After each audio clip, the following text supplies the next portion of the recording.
Hello नमस्कार सभी मेरे प्यारे भाई बहनों को। आप सभी के समक्ष एक प्रश्न लेकर उपस्थित हैं। प्रश्न क्या है? आरओ यारो और यूपीपीसीएस की मुख्य परीक्षा। यही इस समय का सबसे ज़्यादा जानदार प्रश्न भी है कि ये जो मुख्य परीक्षा होने जा रही है, अब मुख्य परीक्षा आपको दो दो देनी है। एक तो आपको आरओ यारो की मुख्य परीक्षा देनी है, ठीक है, और एक आपको देनी है यूपीपीसीएस की मुख्य परीक्षा। अब दोनों के बीच में तरह से बात कर लेते हैं। अगर आप यूपी पीसीएस की बात करें तो पीसीएस एग्जामिनेशन में जो मुख्य परीक्षा होती है उसमें दो खंडों को मैं आपके उत्कर्ष परिवार के साथ जुड़ करके देखता हूं, जिसमें आप 150 नंबर का सामान्य हिंदी एवं आलेखन का प्रश्न पत्र और 150 अंकों का आपका निबंध का प्रश्न पत्र। अगर निबंधों की बात करें तो आपके 50-50 अंकों के 3 निबंध जो कि 700 शब्दों में आपको लिखने होते हैं, इसके लिए आप मेरे साथ जुड़ते हैं। और दूसरा, यहाँ पर 150 नंबर में से आप मुझसे कंप्लीट पेपर पूरा पढ़ते हैं, जिसमें पत्र लेखन पर आज हमारी आपसे बातचीत होने जा रही है, जिसके अंतर्गत वाक्यांश, उपसर्ग प्रत्यय, विलोम,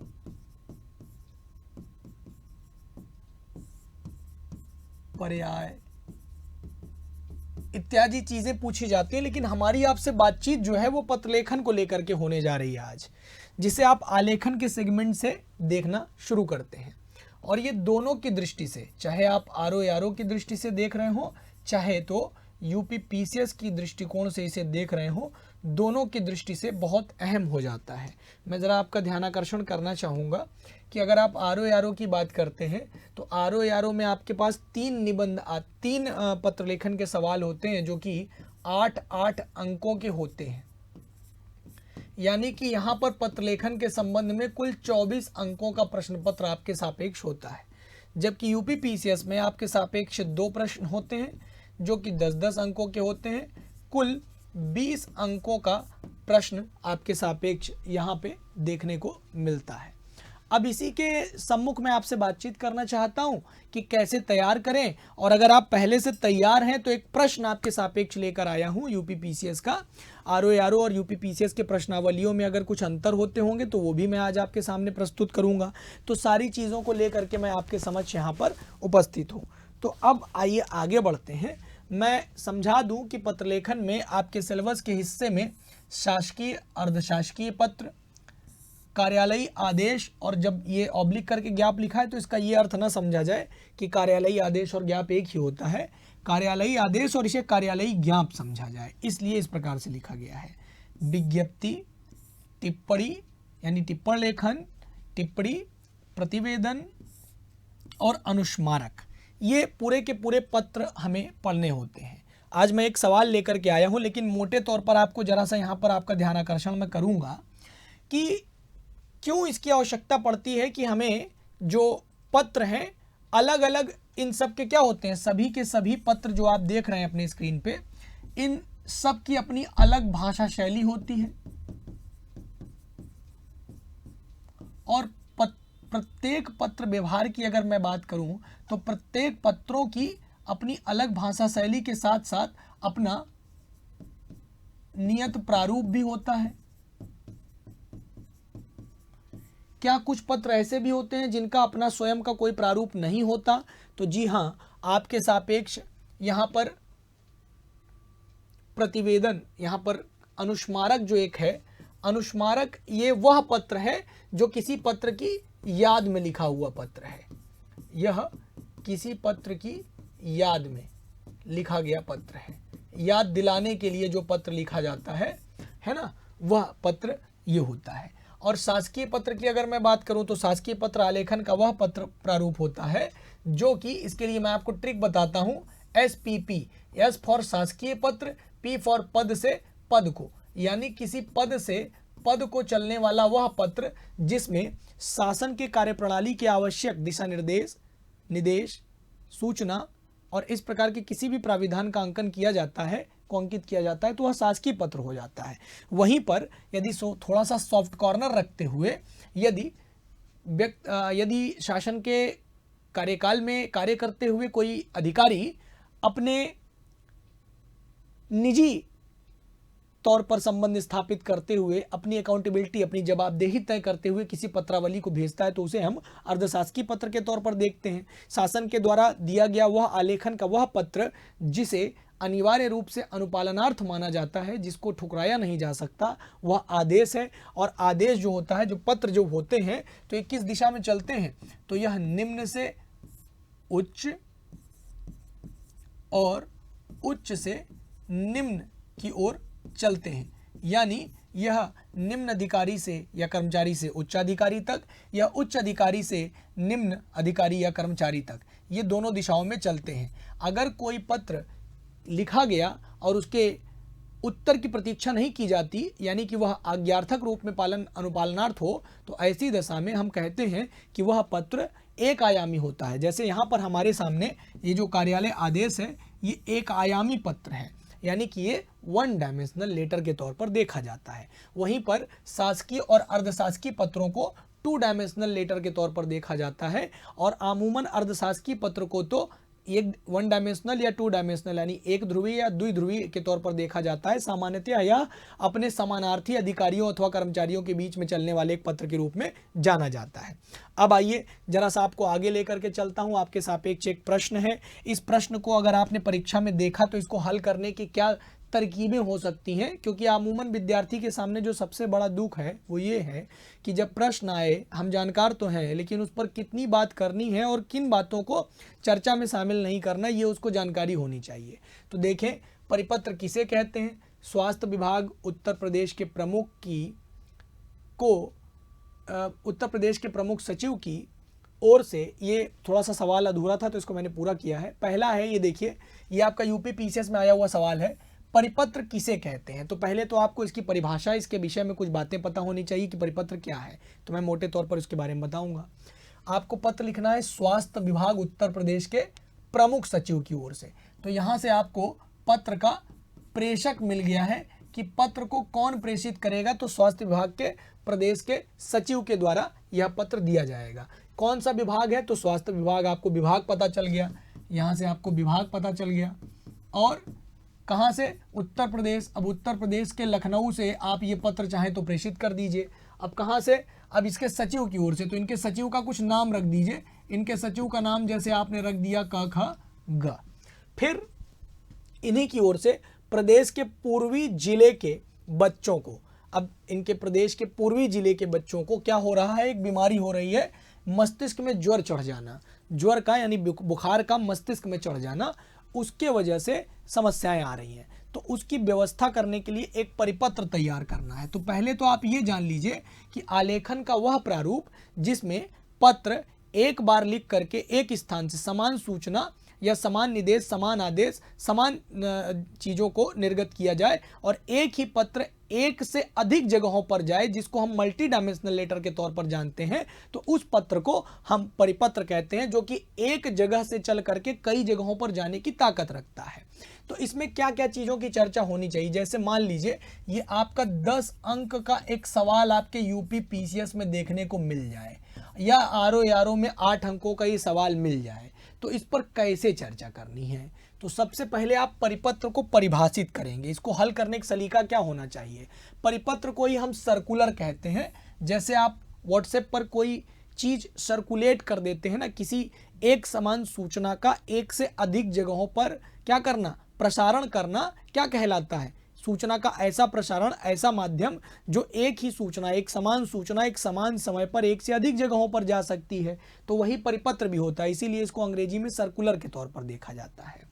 शासकीय पत्र आलेखन का वह औपचारिक प्रारूप होता है जिसमें शासकीय नीतियों, निर्णयों, निर्देशों, आदेशों और सूचनाओं को विषय बनाकर एक साथ अनेक परिस्थितियों को भेज दिया जाता है, उसे परिपत्र की संज्ञा दी जाती है। तो परिपत्र क्या है, तो शासकीय पत्र के आलेखन का वह औपचारिक प्रारूप होता है जिसमें शासकीय नीति, शासकीय निर्णय, शासकीय निर्देश, शासकीय आदेश को एक माध्यम बनाया जाता है परिपत्र को, और उसी माध्यम से इसको प्रेषित कर दिया जाता है, एक समान सूचना। देखिए, परिपत्र का अपना स्वयं का कोई प्रारूप होता नहीं है। पहले तो आप समझिए कि परिपत्र लिखने के लिए कोई नियत प्रारूप निर्धारित नहीं है। जब हम शासकीय पत्र की बात करते हैं या अर्धशासकीय पत्र की बात करते हैं तो इसका अपना स्वयं का नियत प्रारूप होता है, लेकिन परिपत्र का स्वयं का कोई प्रारूप नहीं होता। तो ध्यान रखिएगा कि इसको या तो हम शासकीय फॉर्मेट में, या तो ज्ञाप के फॉर्मेट में, या तो आदेश के फॉर्मेट में, या अर्धशासकीय फॉर्मेट में, किसी भी फॉर्मेट में लिख सकते हैं। यानी जब परिपत्र की बात होगी तो परिपत्र को हम शासकीय प्रणाली, शासकीय विधा में, शासकीय शैली में, अर्धशासकीय शैली में, या फिर कार्यालयीय आदेश के फॉर्मेट में, या कार्यालयीय ज्ञाप के फॉर्मेट में लिख सकते हैं। अब मोटे तौर पर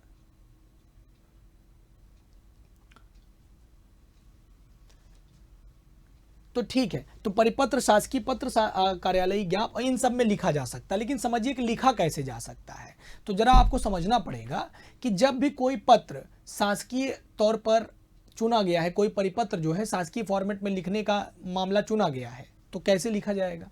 तो कोई भी परिपत्र जब शासकीय फॉर्मेट का चुनाव करके लिखा जाएगा तो वह उसी की शैली को ऑप्ट कर लेगा। तो यानी कि अगर मान लीजिए शासकीय किसी परिपत्र को हमने शासकीय पत्र के तौर पर लिखना शुरू किया तो ये इसी की भाषा शैली का चुनाव कर लेगा, इसी की भाषा शैली का चुनाव करके यह लेखन करा जाएगा। इसी प्रारूप के सभी नियमों का अनुपालन, एक दो बातों को छोड़ करके सभी चीज़ों का अनुपालन करना स्वीकृत कर लिया जाएगा। साथ ही इसमें लिखने के लिए हमारे पास ये नियत था, जैसे हमने कहा क ख ग के माध्यम से, चूंकि इसका एक फिक्स प्रारूप है। प्रारूप में हमने आपको बताया कि परिपत्र में पत्र संख्या की जगह केवल संख्या का उल्लेख किया जाता है, जिसमें ये आपके मूल पत्र संख्या को दर्शाता है, ये उपपत्र संख्या को,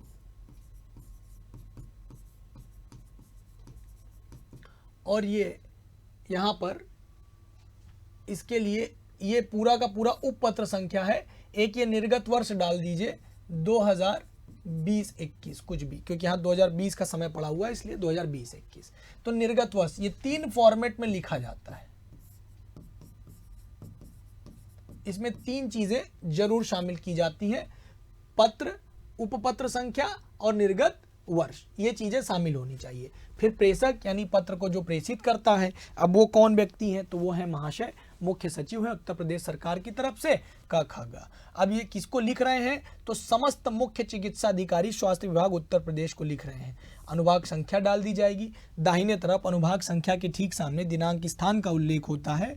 पढ़ाने के दौरान मैं बैच में आपको अक्सर समझाता हूँ कि यहाँ पर जब जो माह का नाम है वह हमेशा देवनागरी लिपि में लिखा जाता है। महीने का नाम यहाँ पर इस प्रकार से नहीं चलेगा कि 2 जनवरी है तो 2/1 या 2020 कर दिया जाए, तो इस चीज़ से बचना होता है। लखनऊ से पत्र लिखा गया है, विषय था बच्चों को मस्तिष्क ज्वर से बचाने के लिए। इसकी मेन बॉडी तैयार करेंगे। तो चूंकि शासकीय पत्र है तो शासकीय पत्र का नियम होता है कि शासकीय पत्र में हम क्या करते हैं, महोदय, जबकि यही अर्धशासकीय होता तो प्रिय श्री महोदय जैसे शब्दों का उल्लेख मिलता है। मुझे यह कहने का निर्देश हुआ है कि प्रदेश के पूर्वी जिलों के बच्चों में मस्तिष्क ज्वर को देखते हुए उत्तर प्रदेश सरकार ने ये निश्चित किया है कि वहाँ मस्तिष्क ज्वर को रोकने के लिए तत्काल उचित कदम उठाए जाएं। इस संबंध में आप यथासंभव जो कार्यवाही करें उसका साप्ताहिक विवरण मंत्रालय को भेज दें या भेजते रहें। फिर भवद्दीय का प्रयोग किया जाता है। यही अर्धशासकीय पत्र होने की दशा में, अर्धशासकीय पत्र होने की दशा में यहाँ पर क्या कर दिया जाता है, इसको भवनिष्ठ शब्द से उल्लेखित किया जाता है, ये भवनिष्ठ हो जाता है।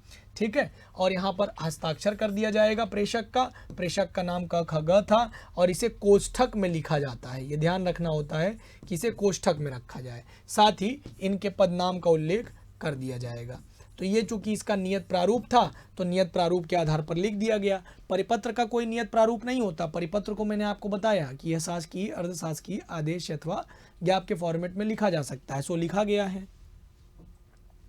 फिर संख्या फला फला ये हमने दे दिया, क्या कर दिया, इस संलग्नक के फॉर्मेट में हमने ये संख्या दे दिया है। प्रतिलिपि भेज दिया है। फिर प्रतिलिपि किसको भेज दिया है, सचिव को, यानी कि उसकी जीरोक्स कॉपी स्वास्थ्य मंत्रालय उत्तर प्रदेश को और प्रदेश के पूर्वी जिले में के समस्त अधिकारियों को भेज दिया है। साथ में आज्ञा दे देंगे चूंकि फॉर्मेट का हिस्सा है। फिर हमने सिग्नेचर कर दिया और ये आज्ञा दूसरे अधिकारी की तरफ से दी जा रही है तो अब ऐसा नाम कर दिया, ये सचिव न होकर के उप सचिव हैं। तो इस प्रकार यदि आप वास्तव में चाहते हैं कि पत्रावलियों को लिखना सीखें, आप चाहते हैं कि निबंध को लिखने की आप एक कला सीखें, तो इसके लिए आप हमारे बैचेस के माध्यम से जुड़ सकते हैं। हमारी आप मुख्य मेंस की जो बैच है उससे जुड़ सकते हैं। आपका स्वागत है। ऑफलाइन जुड़ने के लिए आप मिश्रा भवन प्रयागराज में आ सकते हैं। ऑनलाइन जुड़ने के लिए आपके लिए इस समय बहुत ही शानदार सेल की व्यवस्था की गई है, जिसमें आपको 90% तक की छूट दी जा रही है। यह 90% तक की छूट के साथ साथ इतना ही नहीं, आपको 3 माह की एक्स्ट्रा वैलिडिटी भी दी जा रही है कोर्सेज पर। यानी कि जो कोर्स आप इस समय खरीदेंगे उसमें 90% तक की छूट तो है ही है, साथ ही साथ आपको 3 महीने की एक्स्ट्रा वैलिडिटी भी दी जा रही है। और ये यूपी पीसीएस के सभी कोर्सेज पर, ऑनलाइन कोर्सेज पर आपको ये व्यवस्थाएं दी जा रही हैं।